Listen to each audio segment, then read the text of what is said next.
तो त्रिकोणमिति को आइए और शुरू करते हैं। वो त्रिकोणमिति क्या है और त्रिकोणमिति पे और क्या क्या चीजें हैं। तो त्रिकोणमिति जो है गणित की एक अत्यंत प्रचलित शाखा है, जिसके अंतर्गत जो है हम लोग त्रिभुजों के भुजाओं से संबंधित अध्ययन करते हैं। अगर इसको थोड़ा सा देख लिया जाए, शाब्दिक अर्थ देख लिया जाए, तो त्रिभुज की भुजाओं का मापन है। अंग्रेजी में त्रिकोणमिति को ट्रिग्नोमेट्री कहते हैं, जिसका अर्थ त्रिभुज की तीनों भुजाओं की माप है। वास्तव में गणित की इस शाखा के अंतर्गत हम ऐसे त्रिभुज की भुजाएं ज्ञात के कोणों का मान ज्ञात करते हैं तथा कोणों की माप ज्ञात होने पर उनकी भुजाओं की लंबाइयों का अनुपात ज्ञात किया जा सकता है। जो आपके डीएलएड 4th सेमेस्टर में है, उसमें है कि भुजाओं के अनुपात क्या होते हैं, फिर भुजाओं के फिर विभिन्न प्रकार के जो कोण हैं उनके मान क्या हैं, इन सारी चीजों पे आधारित है। हम लोग अपने सिलेबस पे ही फोकस करेंगे और हम आगे शुरू करते हैं। सबसे पहले त्रिकोणमिति का देखते हैं। त्रिकोणमितीय अनुपात की बात की गई है। त्रिकोणमितीय अनुपात में जो है हम देखते हैं कि उनके जो त्रिभुज है, त्रिभुज के जो भी आप देख रहे हैं, एक त्रिभुज देख रहे हैं, राइट एंगल ट्रायंगल देख रहे हैं। ये जो ट्रायंगल है, ट्रायंगल को थोड़ा सा आप लोग ध्यान से देखिए। इस ट्रायंगल पे अगर हम ध्यान देते हैं थोड़ा सा, तो हम देखते हैं कि इसमें एक है विपरीत भुजा है, एक थीटा है, ए बी सी, एक राइट एंगल त्रिभुज है ए बी सी, जिसका बी कोण जो है समकोण है और सी पे जो है ये थीटा कोण बना हुआ है। अगर भुजाओं की बात किया जाए तो हम यहाँ कहते हैं कि जो ए सी है वो कर्ण है और बी और सी जो है थीटा से संलग्न भुजा है, और ये ए बी जो है विपरीत भुजा या कहते हैं थीटा जो है इसका सम्मुख भुजा, उसके सामने वाला संलग्न माने जो थीटा से और ठीक सटे हुए भुजा है।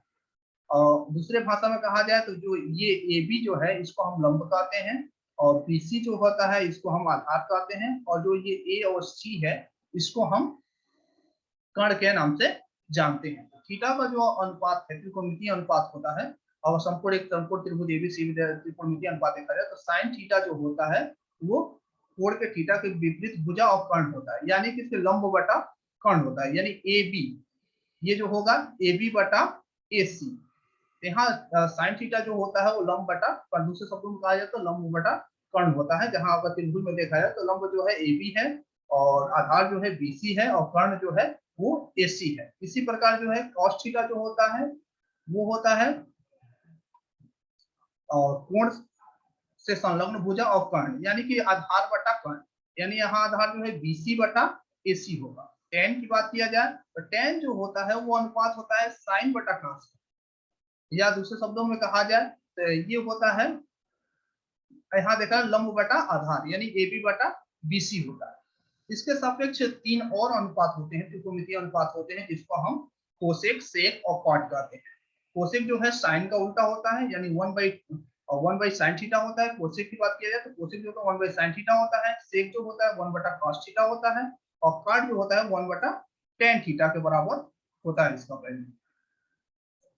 ये तो त्रिकोणमितीय अनुपात जो आपको कम से कम इसकी जानकारी जरूर होनी चाहिए। और इसी के आधार पर कई बार क्या होता है कि साइन का मान दिया होता है या कॉस का मान दिया होता है, टेन का कह सकते हैं कि थीटा का वैल्यू दिया होता है, और इस ट्रिग्नोमेट्री रेशियो पे आपको अन्य जो ट्रिग्नोमेट्री रेशियो होता है उसको ज्ञात करना होता है। एक का मान दिया होता है, जैसे पूछ देते कि साइन 30 का, साइन या साइन थीटा का दे दिए, साइन थीटा इतना है तो शायद और त्रिकोणमिति के अन्य अनुपात को बताइए। इस तरह के सवाल भी हम लोग आगे देखेंगे।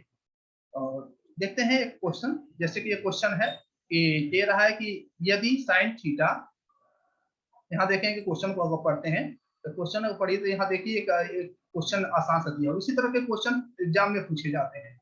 जैसे दिया यदि साइन थीटा बराबर 3/5 हो तो शेष त्रिकोणमितीय अनुपातों का मान ज्ञात कीजिए। यानी कि यहाँ दिया हुआ है कि साइन थीटा का वैल्यू दिया हुआ है 3/5, तो साइन थीटा का 3/, ये बहुत सारी चीजें कहता है। यहाँ साइन थीटा यानी 3/5 यहाँ दिया हुआ है। अगर हम देखें तो अब इसको सॉल्व करने की बात है तो बहुत आसानी से सॉल्व किया जा सकता है। ये त्रिकोणमितीय अनुपात में हम एक त्रिभुज सबसे पहले बना लेते हैं। इससे पता चलता है कि साइन थीटा बराबर अभी हम पीछे बताए हैं कि ए बी बटा ए सी, यानी कि लंब बटा कर्ण होता है। यहाँ ए बी का जो वैल्यू है वो दिया हुआ है 3 और ए सी का वैल्यू दिया हुआ है 5।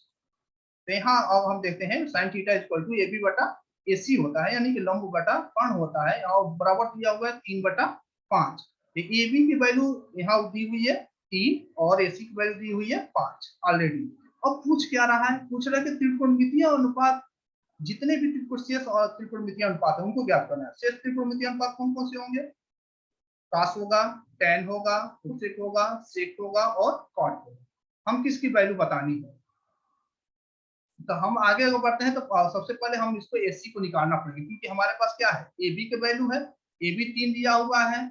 अगर यहाँ देखा जाए तो हमारे पास जो वैल्यू है वो क्या है, ए बी का वैल्यू है और एसी का वैल्यू, हमारे पास बीसी का वैल्यू नहीं। पीसी का वैल्यू हम कैसे निकालेंगे? इसका मान निकालने के लिए हम पाइथागोरस प्रमेय का उपयोग करते हैं। पाइथागोरस प्रमेय जो है आप पढ़े होंगे, AC square equal to AB square plus BC square, यानी कि कर्ण का जो वर्ग होता है वो त्रिभुज के लंब का वर्ग तथा आधार के वर्ग के योगफल के बराबर होता है। यहाँ हमारे पास वैल्यू ऑलरेडी पता है, ए बी बराबर 3, एसी बराबर 5। हम वैल्यू अगर रख देते हैं तो वैल्यू रख नहीं सकते हैं, क्योंकि हम यहाँ बीसी को पहले निकालना है, तो बीसी बराबर हो जाएगा AC square minus A B square. अब हम वैल्यू रख देते हैं, तो एसी का वैल्यू 5 है और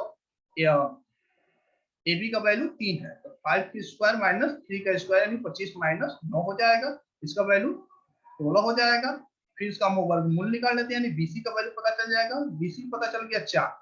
अब बीसी 4 पता चल गया तो हम यहाँ से जितने भी त्रिकोणमितीय अनुपात है हमारे पास तीनों वैल्यू आ गए, ए बी आ गया यानी कि आधार भी आ गया, लंब का वैल्यू पता चल गया और कर्ण का वैल्यू भी यहाँ पता चल गया। हम शेष त्रिकोणमितीय अनुपात अभी जो पीछे देखे हैं उसके हिसाब से हम निकाल सकते हैं। शेष त्रिकोणमितीय अनुपात की बात किया जाए तो ऑनलाइन होगा, जो कास्ट की बात की जाए, कास्ट होता है आधार बटा कर्ण, इसका आधार जो होगा बीसी अपॉन एसी। बीसी का हम यहाँ देखते हैं तो बीसी हमारा हो गया,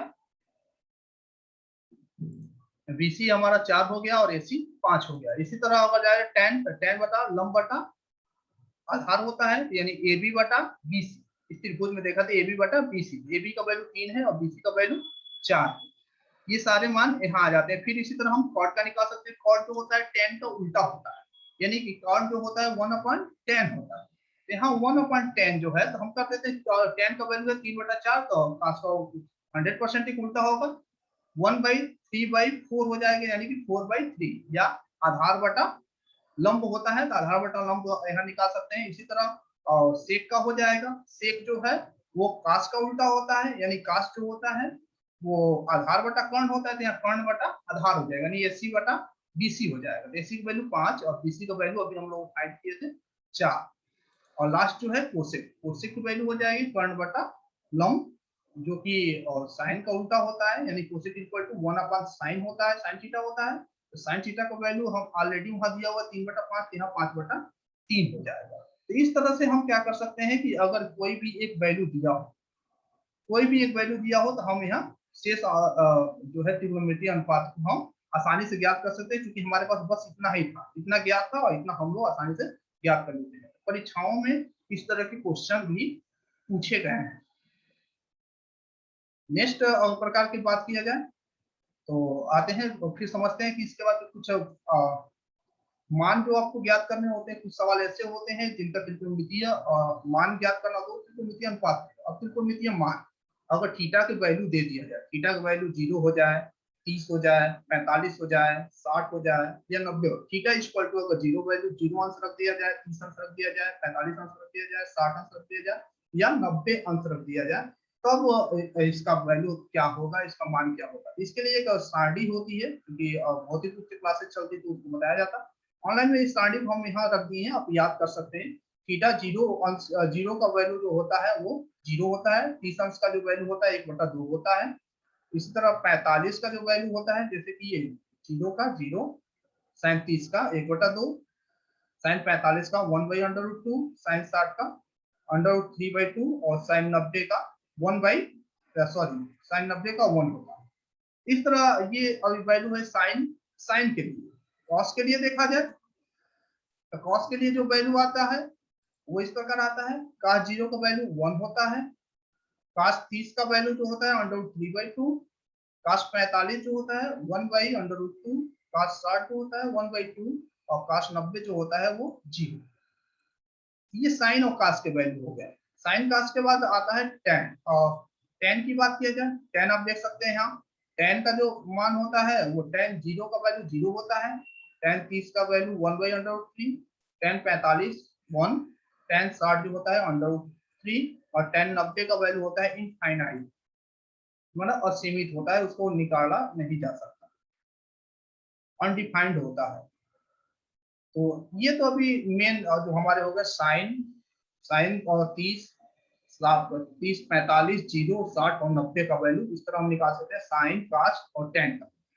इसके ठीक विपरीत भी होता है, जैसा कि मैं बताया साइन का जो होता है कोसेक होता है, तो कोसेक के वैल्यू हम इस तरह निकाल सकते हैं।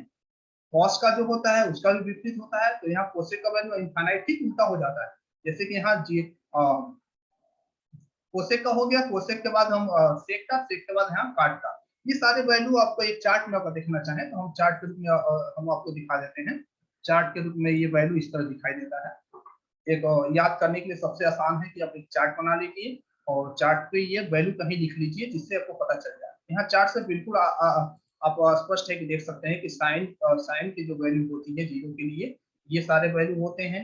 इस तरह कास के लिए जो होते हैं ये वैल्यू है, टेन के लिए जो वैल्यू है यहाँ से देख सकते हैं ये सारे वैल्यू है। इसी तरह सेम कास, सेक और कॉट के लिए जो वैल्यू है इस तरह के वैल्यू आप ये सब याद रखना जरूरी है और इतना तो याद हो जाना चाहिए आप सभी लोगों को।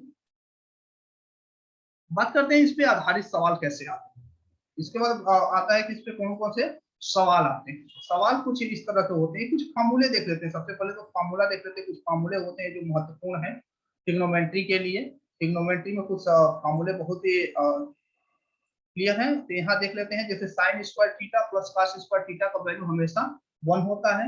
सेक स्क्वायर थीटा बराबर होता है 1 plus tan square theta. Cosec square theta equal to होता है 1 प्लस कॉट स्क्वायर थीटा। और इसी तरह ये सारे रेशियो हैं। Sine square theta equal to 1 minus cos square theta, इसको पक्षांतर बस कर दिया गया है। Cos square theta 1 minus sine square theta. Tan square theta जो होता है sec square theta minus 1। Sec square theta equal to tan square theta equal to 1 और cot square theta equal to cosec square theta minus 1 और cosec square theta minus cot square theta का value हमेशा 1 होता है। ये कुछ मुख्य फार्मूले हैं ट्रिग्नोमेट्री में जिन्हें याद कर लेना चाहिए ताकि आने वाले जितने भी सवाल हों उनको आसानी से हम कर सकें। ट्रिग्नोमेट्री में अगर जाते हैं तो इसमें कुछ महत्वपूर्ण सवाल हैं, उसमें देख लेते हैं किस तरह के सवाल आपके परीक्षाओं में पूछे जाते हैं। तो कुछ सवाल, एक सवाल आपकी स्क्रीन पे है, आप देख सकते हैं। यहाँ है कि साइन 30 अंश गुणे कॉस 60 अंश प्लस कॉस 30 अंश गुणे साइन 60, यानी कहते हैं sine 30 cos 60 plus cos 30 sine 60 का मान ज्ञात करना है, यानी इसको हल करना है। हमारे पास पहले ऑलरेडी हम क्या करते हैं सॉल्व करने के लिए, हमारे पास ये सवाल है, इसको सॉल्व करना है। सॉल्व करने के लिए सबसे जरूरी है हमको 30 का, 60 का और 30 का, साइन 30 कॉस 60 और साइन 60 और कॉस 30 का वैल्यू हमको ज्ञात होनी चाहिए। फिलहाल अभी आपको अगर याद ना हो तो मैं यहाँ चार्ट दिखा दे रहा हूँ, जिससे आपको आसानी हो जाएगा कि इसकी वैल्यू कितनी होंगी।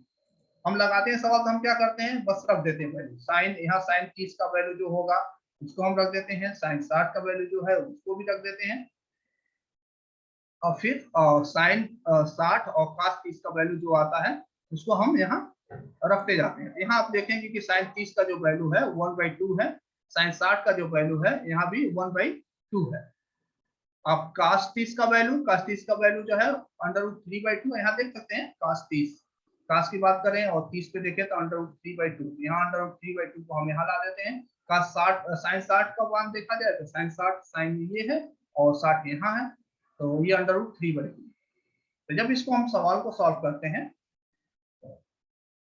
तो ये हो जाएगा। यहाँ से आगे अगर बढ़ते हैं हम देखते हैं कि ये दोनों का गुणा कर दिया तो 1/4 हो जाएगा, ये √3/2 इंटू √3/2 हो जाएगा 3/4। अगर इसको सॉल्व करते हैं चूंकि हर दोनों का बराबर है तो ऊपर जोड़ देते हैं 4/4, यानी कि इसका वैल्यू आ गया 1।